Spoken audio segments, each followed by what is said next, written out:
Jeremiah chapter 10. Hear the word which Yahweh speaks to you, house of Israel. Yahweh says, don't learn the way of the nations, and don't be dismayed at the signs of the sky, for the nations are dismayed at them. For the customs of the peoples are vanity.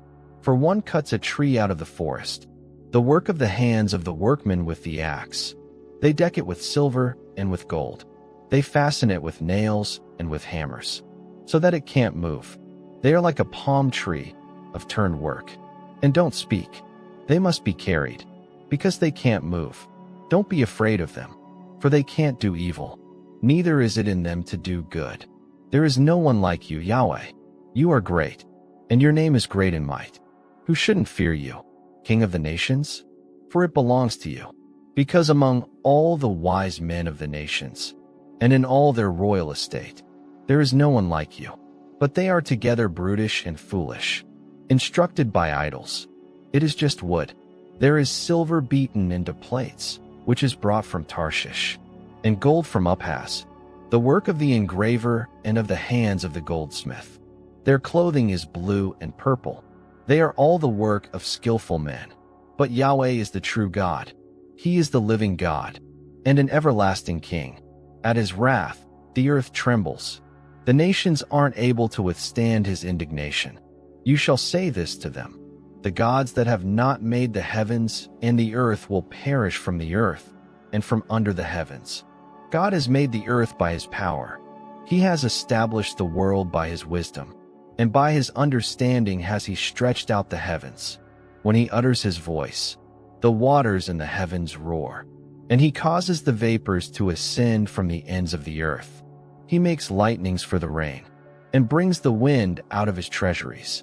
Every man has become brutish and without knowledge. Every goldsmith is disappointed by his engraved image.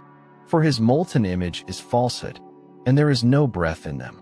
They are vanity, a work of delusion. In the time of their visitation, they will perish. The portion of Jacob is not like these, for he is the maker of all things, and Israel is the tribe of his inheritance. Yahweh of armies is his name. Gather up your wares out of the land, you who live under siege. For Yahweh says, behold, I will sling out the inhabitants of the land at this time, and will distress them, that they may feel it. Woe is me because of my injury. My wound is serious. But I said, truly this is my grief, and I must bear it.